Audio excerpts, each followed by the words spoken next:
AC রাউটারে আগুন, এই নিয়ে আতঙ্ক প্রতিবেশীদের মধ্যে। তড়িঘড়িতে ব্যাংকের স্টাফ ও ম্যানেজারের উদ্যোগে আগুন নেভানোর চেষ্টা করা হয়। ঘটনাস্থলে ছুটে আসে দমকলের একটি ইঞ্জিন। শর্ট সার্কিট হয়েছিল, বৃষ্টির কারণে আগুন লাগতে পারে প্রাথমিক অনুমান। উত্তর দিনাজপুর কালিয়াগঞ্জের মারওয়ারিপট্টি অবস্থিত এসবিআই ব্যাংকে সোমবার সন্ধ্যায় একটি এসি রাউটারে আগুন লাগে। ব্যাংকের ম্যানেজারের উদ্যোগে কিভাবে সুব্যবস্থা করা যায় সেটা নিয়ে এসির টেকনিশিয়ানকে ডেকে নিয়ে আলোচনা করা হয় এবং সমাধান করার চেষ্টা চলে। প্রতিবেশী ক্ষোভ উগলে দিলেন ব্যাংকের জমিদাতা মালিকের বিরুদ্ধে। ব্যাংক বিল্ডিংয়ে জমিদাতা অসীম চৌধুরী বলেন, বিল্ডিং শেষ অসময়ের সমস্ত নিয়ম মাফিক করা হয়েছে। ব্যাংকের ম্যানেজারের সঙ্গে কথা হয়েছে, তারাও চিন্তাভাবনা করছে এবং সমস্যার সমাধান হয়ে যাবে। প্রতিবেশীদের কোনো সমস্যা না হয় এই চিন্তাভাবনা রয়েছে। একে একে তারা কি জানালেন শুনুন বিস্তারিত। আফটার ইনভেস্টিগেশনে সব বোঝা যায় এটা অ্যাকচুয়ালি শর্ট সার্কিট থেকেই হতে পারে। ঠিক আছে, ওনাকে সবসময় ভালোভাবে ভালোবাসা দিয়েই বলি। আমরা হাবু কাকু, যার ডাক নাম, ভালো নাম অসীম কুমার চৌধুরী। আমরা ওনাকে 4 বছর ধরে বলছি, কাকু গাছটা কাটান, কাকু গাছটা কাটান। উনি গাছ কাটাচ্ছে না। ওনার সঙ্গে আমরা কোনো রকম ঝগড়াঝাটিতে যাচ্ছি না। সম্পর্ক বাঁচানোর তাগিদে আমরা ওনার সঙ্গে কোনো রকম ওনার প্রতি অনীহা, গালিগালাজ, মারামারি করিনি। ওই কষ্ট সহ্য করে যাচ্ছি 365 দিন এই গলিতে। এই দেখুন, গাছের পাতা নোংরা পড়ে, দিনে 3 বার কাজের মাসি ঝাড় ঝাঁটা দেয় 4 বছর ধরে। তবুও উনি কোনো রকম কর্ণপাত করেনি। আমাদের সাইডে 15টা মোট এই বিল্ডিংয়ে এসি আছে। আপনারা ক্যামেরাটা ঘুরিয়ে দেখুন, টোটাল আমাদের সাইডে 15টা এসি আছে। এটা কমার্শিয়াল বিল্ডিং। কমার্শিয়াল বিল্ডিংয়ের ডিস্টেন্স 8 থেকে 6 ফুট থাকার কথা, সেখানে 4 ফুটে বানানো হয়েছে।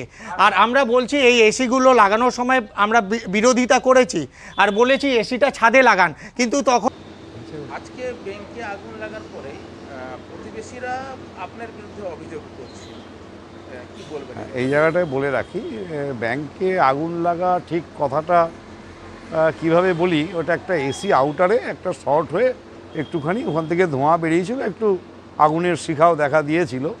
কিন্তু এই বিল্ডিংয়ে যে টাইপের প্রোটেকশন দেওয়া আছে, ফায়ার এক্সটিংগুইশারগুলো, সেগুলো দিয়ে নিভিয়ে দেওয়া সম্ভব হয়েছে।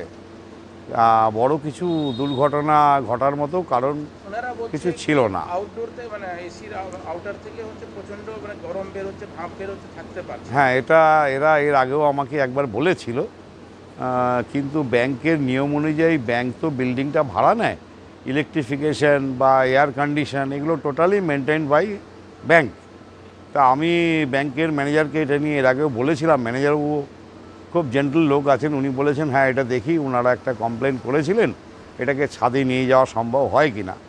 তা আজকেও আমি ম্যানেজারবাবুকে বলেছি, আমি তো কারো অসুবিধে করতে চাই না, আমার সেরকম কোনো ইন্টেনশনও নেই, কারণ ওরা আমার ছেলের মতোই, পাশে কাকু বলেই ডাকে।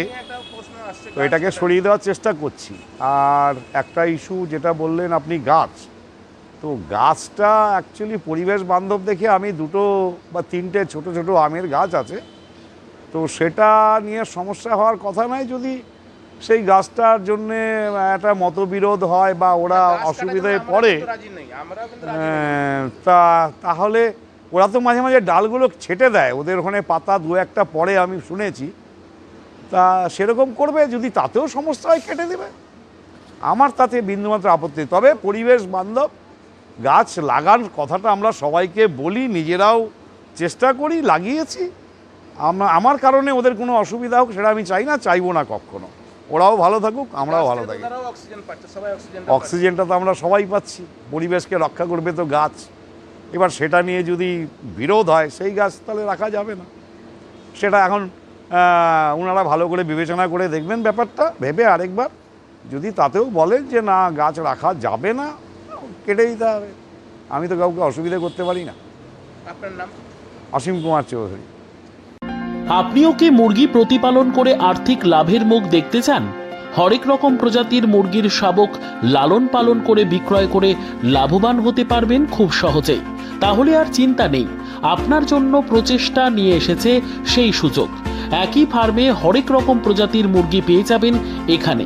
এখানে রয়েছে করকনাথ মুরগি, এছাড়াও আছে গিনি, ফ্রিগেল, টার্কি দেশি, এছাড়াও কোয়েল মুরগির শাবক। পাইকারি এবং খুচরো বিক্রয় করা হয়। যারা মুরগি পালন করে লাভবান হতে চান তাদের সকলকে আহ্বান জানাই আমরা। আজই চলে আসুন আমাদের প্রতিষ্ঠানে। আমাদের ঠিকানা মহারাজাহাট, রায়গঞ্জ, উত্তর দিনাজপুর। মোবাইল নম্বর 8250428960, 8145717292, 9907063902। শিক্ষাই জাতির মেরুদণ্ড। ছোট ছোট শিশুদের প্রাথমিক শিক্ষা পরিপূর্ণ না হলে আগামীতে সেই শিশুরা সঠিক পথে চলতে গিয়ে হোঁচট খায়। শিশুদের এই শিক্ষার প্রয়োজনীয়তাকে সামনে রেখেই গত 1 বছর ধরে পরিষেবা দিয়ে চলেছে জিনিয়াস এডুকেয়ার একাডেমি।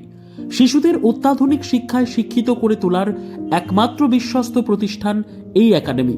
এখানে অভিজ্ঞ শিক্ষক শিক্ষিকা দ্বারা যত্ন সহকারে মাতৃভাষা বাংলা মাধ্যমে পড়ুয়াদের শিক্ষা দেওয়া হয়।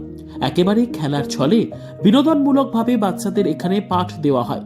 পড়াশোনার পাশাপাশি বাচ্চাদের বিনোদনের ব্যবস্থাও রয়েছে এখানে। তাই আপনার বাচ্চাকে ছোট থেকে অভিনব শিক্ষায় শিক্ষিত করে মানুষের মতো মানুষ করে তুলতে হলে এই শিক্ষা প্রতিষ্ঠানের উপরে ভরসা করতেই হবে। আমাদের ঠিকানা জিনিয়াস এডুকেয়ার একাডেমি, স্থান ঘুঘুডাঙ্গা মোড়, পোস্ট ভূপালপুর, রায়গঞ্জ, উত্তর দিনাজপুর। মোবাইল নম্বর 9563630109 অথবা 7029042308।